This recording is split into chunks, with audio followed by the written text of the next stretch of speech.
지난주 우리는 인간에게 내려진 하나님의 심판, 그 진노가 우리 느낌에는 부당한 것 같겠지만 사실은 부당한 것이 아니다라는 것에 대해서 살펴보았습니다. 하나님께서는 사람이 하나님을 선택할 수 있는 자유의지를 주셨죠. 순종할 수도 있고 안 할 수도 있는 의지를 주셨고, 그 이유는 사랑의 대상으로 여겼기 때문이다, 이렇게 말씀을 드렸습니다. 그런데 인간은 하나님을 배반하였고 하나님 대신 자신의 주인을 그 거짓말에 넘어가 참말을 버리고 거짓말에 넘어가 마귀를 주인으로 삼은 것입니다.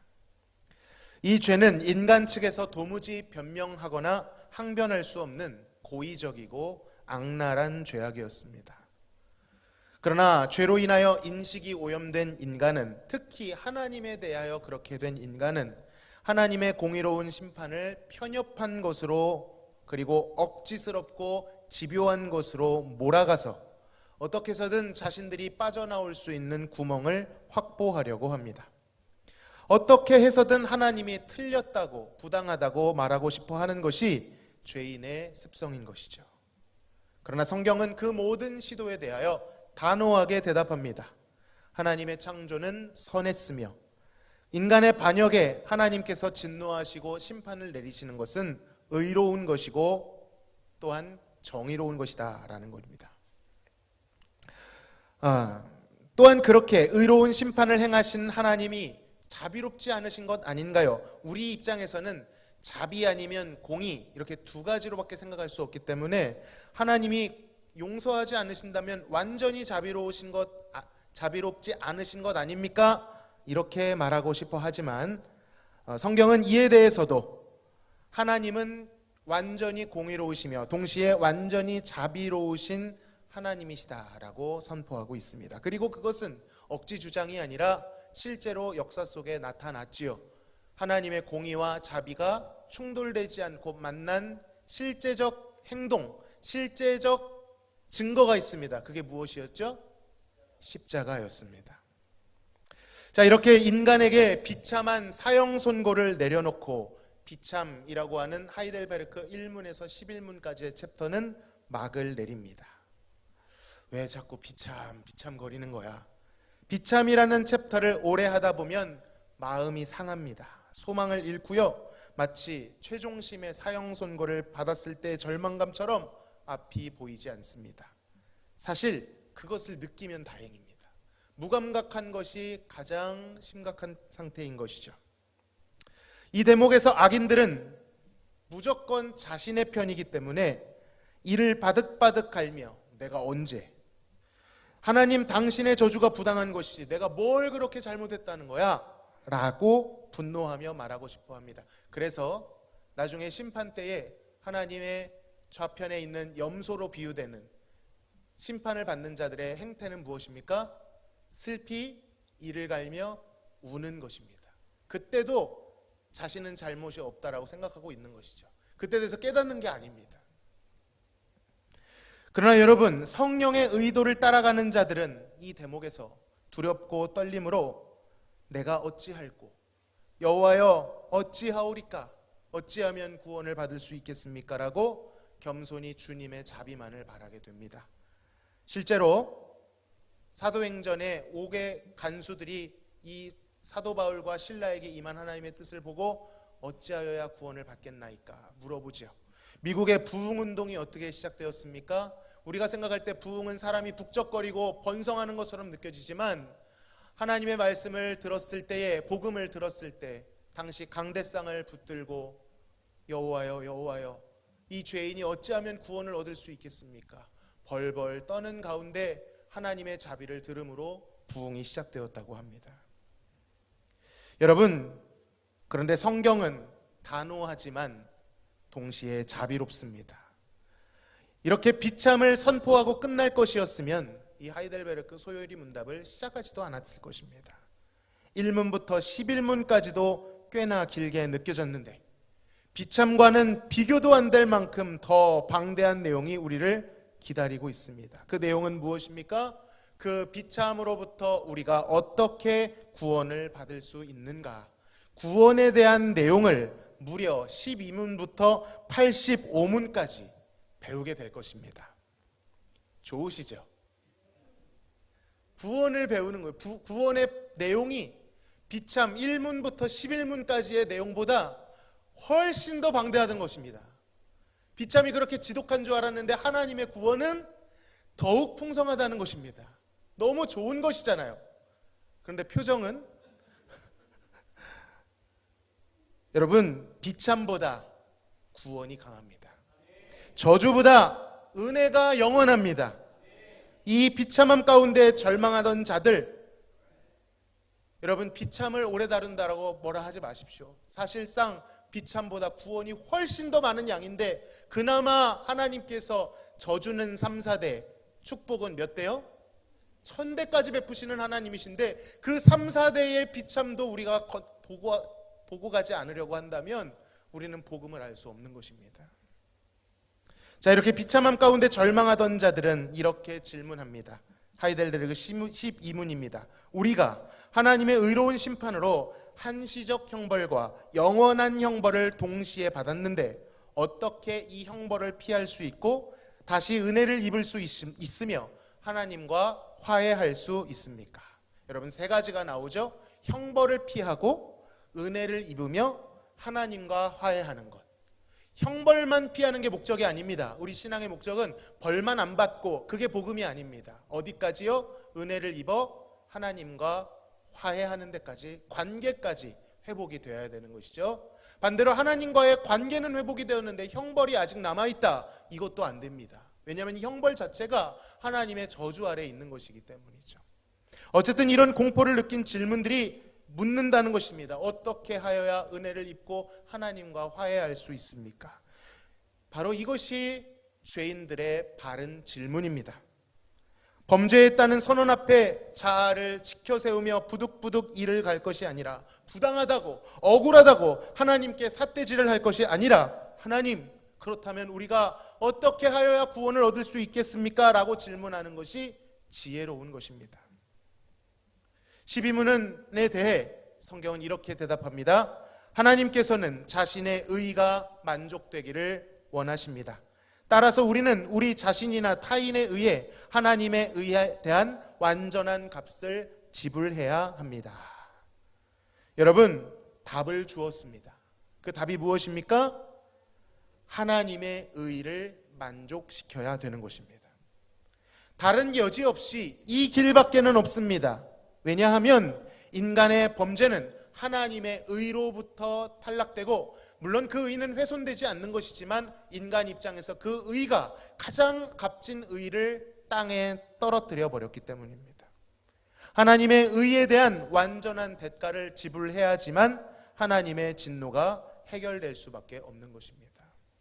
여러분, 이 의에 대해서 우리는 너무 추상적으로 생각하는 경향이 있습니다. 그런데 이렇게 한번 생각해 보시면 좋겠습니다. 어떤 사람이 무법지대처럼 묻지마 폭행, 묻지마 살인, 이런 것들을 한다는 거예요. 막 차로 막 돌진하고요. 그럼 우리 공공의 의의를 생각했을 때 그 사람을 어떻게 해야 합니까? 내버려 둬야 됩니까? 형을 집행해서 격리해야 됩니까? 뭐가 더 정의로운 것이죠? 당연히 형을 집행해서 더 이상 피해를 끼치지 못하도록 하는 것이 정의로운 것입니다. 인간의 범죄라고 하는 것은 그것과는 비교할 수 없을 정도로 가만히 내버려두면 중립상태가 아니라 서로를 해치고 망치고 하나님의 피조세계를 망칠 수밖에 없는 너무나도 중대한 일이었다는 것입니다. 우리가 수술을 할 때 예전에 그 유명한 대사 있잖아요. 암덩이도 생명체인데, 그 망언 있잖아요. 그 혹시 보셨나요? 그 드라마를 본 건 아니고 저도 대사로만 들었는데, 그렇다고 해서 의사가 이 암덩이를 긍휼히 여기서 두면 어떻게 됩니까? 몸을 망치는 것입니다. 확연하게 더 바운더리를 크게 해서 도려내는 혹독한 작업이 그 몸을 정결하게 하는 것이지요. 하나님은 반드시 하나님의 의에 대한 심판을 행하셔야만 했던 것입니다. 자, 그런데 그 대가를 치러보기 위하여 이 이야기를 들은 많은 사람들은 자신의 특별한 열심과 헌신을 통해 하나님의 의를 만족시킬 수 있을 것이다, 이렇게 생각했었습니다. 하나님도 어느 정도 용납해 주시고 자신도 거기에 협력하면 이렇게 어떻게 만나서 하나님을 만족시킬 수 있을 것이다, 이렇게 생각한 것이지요. 대부분의 종교가 이렇게 생각합니다. 지성이면 감천이다. 상호 간의 작용을 요합니다. 지극정성을 다하면 하늘도 감동할 것이다. 그리고 이러한 맥락 안에 그 역사와 전통을 자랑한다고 하는 로만 카톨릭도 여러 가지 교리적 타협으로 인하여 하나님의 형상을 회복하는 것이 꼭 하나님의 전적 은혜가 아닌 인간의 노력으로 가능하다라고 여겼던 것입니다. 그리고 교세는 다르지만 똑같은 교리를 가지고 있었던 암암리에 그렇게 행했던 사람들이 누구였느냐? 바로 유대 종교 지도자들이었던 것이지요.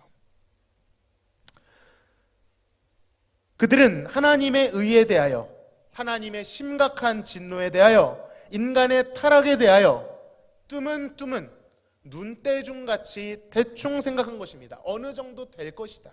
우리가 이렇게 생각하는 경우가 너무 많습니다. 눈대중 정도로 생각한 거예요.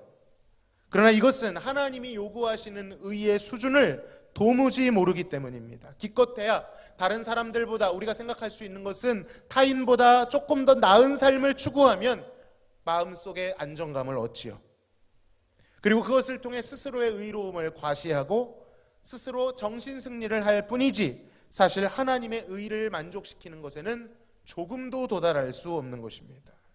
말씀드렸다시피 유대사회와 또한 중세교회의 그 로마 카톨릭 지도자들이 이러했다라는 것입니다.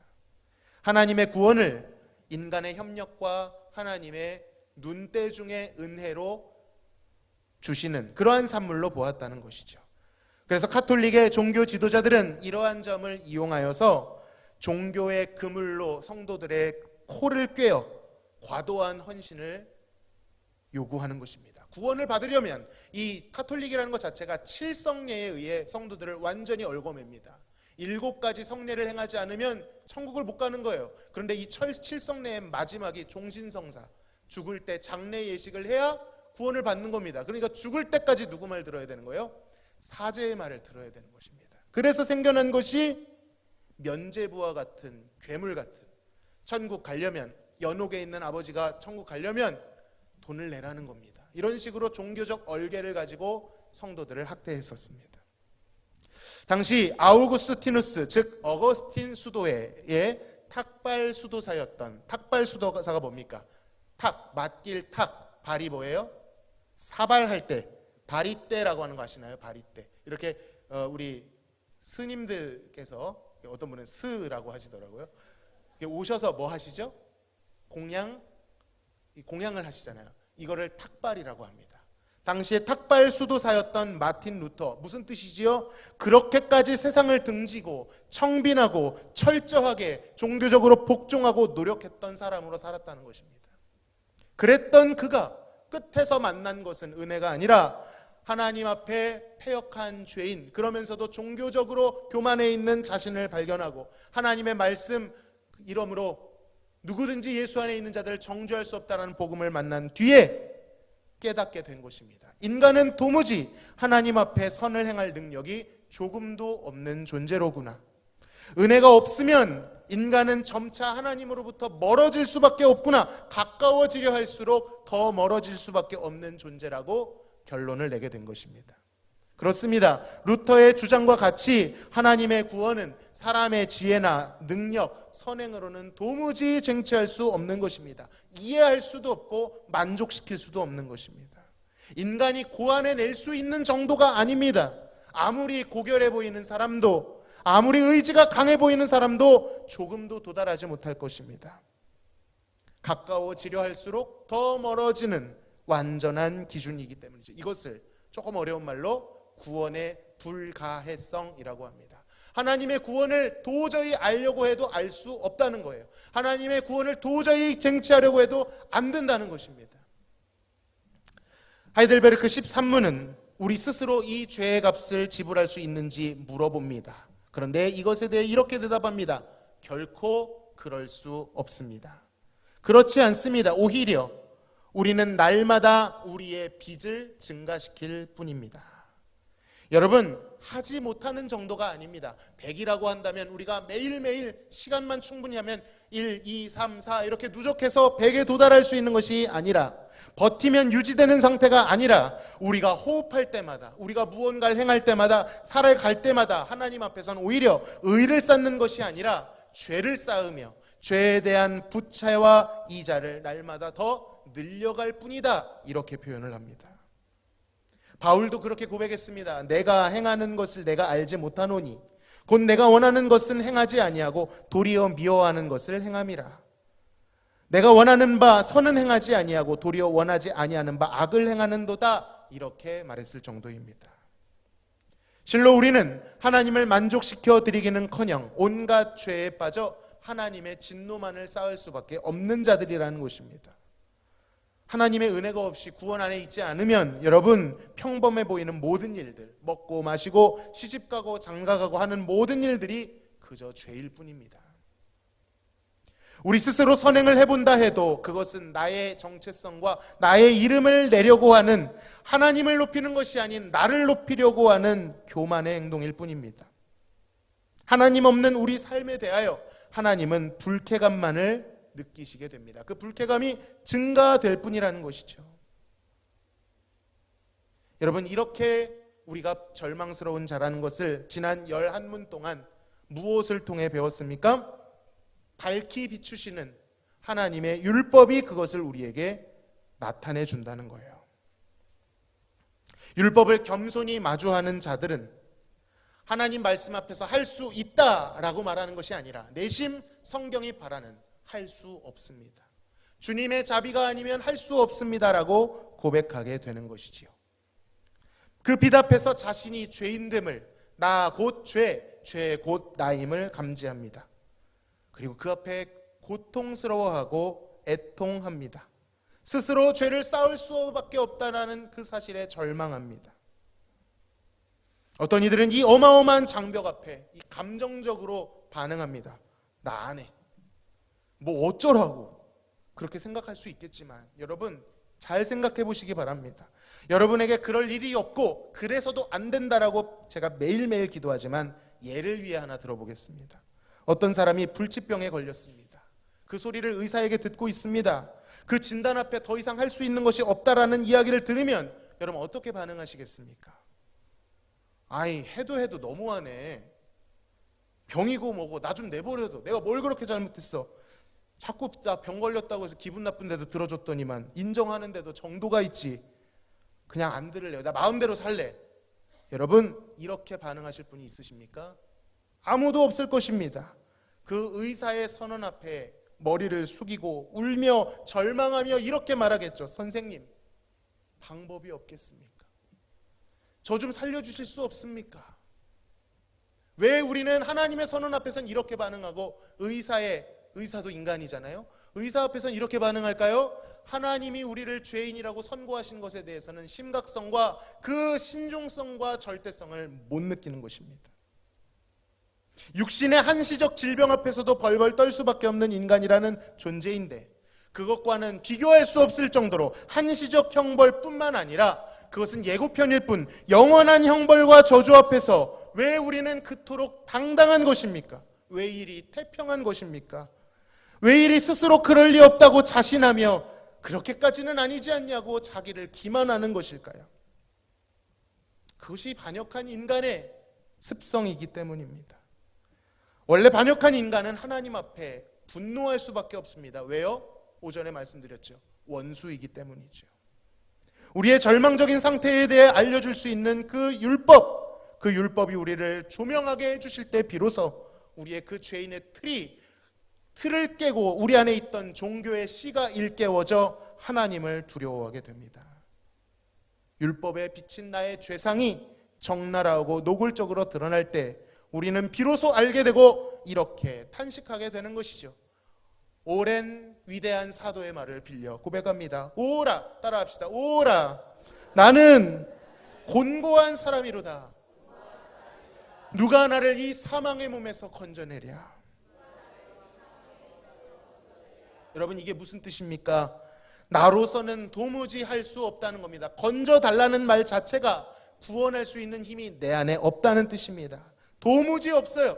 나의 밖에 있는 누군가가 나를 건져주는 방법밖에 없습니다. 그래서 인간은 찾아 나섭니다. 나를 건져줄 리가 없는지 이리저리 기웃거리며 심판을 유보하고 생명을 연장할 방법을 살아갑니다. 혹은 잊어볼 중독거리를 찾아 나섭니다. 나를 하나님의 진노에서 벗어나게 해줄 존재, 나를 대신하여 하나님의 의를 만족시켜줄 존재를 찾습니다. 그래서 13호는 이렇게 묻는 것이지요. 그럼 우리를 위해 그 값을 대신 지불할 수 있는 피조물이 있습니까? 막다른 골목에 몰려있는 죄인들은 허겁지겁 자신을 대신해서 죽어줄 존재를 찾습니다.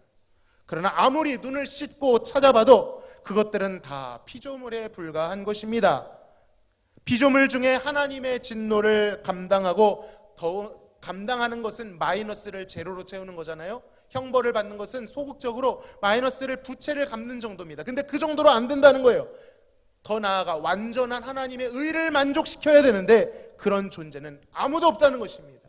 우리를 한때 보호해줬던 부모님도, 뛰어난 스승도, 힘을 가진 왕도, 군대도, 돈도, 그 어떤 것도 해줄 수 없다는 것입니다. 성경에는 가끔 가다가 우리가 조금 달라 보이는 별로 기분이 안 좋은 인물들이 있죠. 사무엘, 세례 요한. 제가 세례 요한이 마태복음 25장에서 딱 한 번 실족했습니다. 딱 한 번. 그 말씀을 읽는데 얼마나 기분이 좋던지. 세례 요한도 사람이구나. 혹 그래 보이는 고결한 인물들이 있지만 성경은 이내 그들은 아니라고 그들의 연약함을 반드시 언급을 합니다. 완전 무결한 사람이 없다. 혹시 이 사람이라고 하는 우리의 기대에 역시라고 하는 대답으로 인간은 모두 죄인이다라는 응답을 줍니다. 그들 역시 우리와 같은 위치에 서 있는 심판받을 수밖에 없는 죄인들이요, 하나님의 의를 만족시키기에는 턱없이 부족한 자들이었음을 성경은 선언합니다. 한 명도, 단 한 명도 존재하지 않습니다. 모든 사람이 하나님에 의해서 탈락되었습니다. 그렇다면 누가 과연 이 일을 할 수 있단 말입니까? 우리 입장에서는 애가 다르니 이렇게 외칠 수밖에 없지요. 우리가 그렇게 외치는 것처럼 요리문답도 외치고 있는 것입니다. 과연 누가 우리를 거기서 건질 수 있습니까? 절규하는 것입니다. 오라, 나는 곤고한 자로다. 누가 우리를 이 사망의 몸에서 건져내랴. 저 짐승의 피로도 안 되고 선지자로도 안 되고 제사장으로도 안 되고 지혜롭고 권력 있고 선해 보이는 저 지혜자들과 권력자들과 천사와 같은 영물로도 저 우주의 행성과 항성으로도 안 된다면 과연 누구란 말인가? 왜 성경은 이렇게 처절한 좌절을 우리에게 안겨주는 것이란 말인가? 하나님의 구원은 이해할 수 없다는, 불가해하다는, 도달할 수도 없다는 이 선언이 왜 우리에게 주어지고 있냐는 것입니까? 하지도 못할 거 왜 알려줘? 약 올리는 것입니까?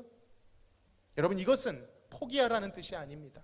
아무것도 하지 말라는 냉소적 반응을 요구하는 것이 아닙니다.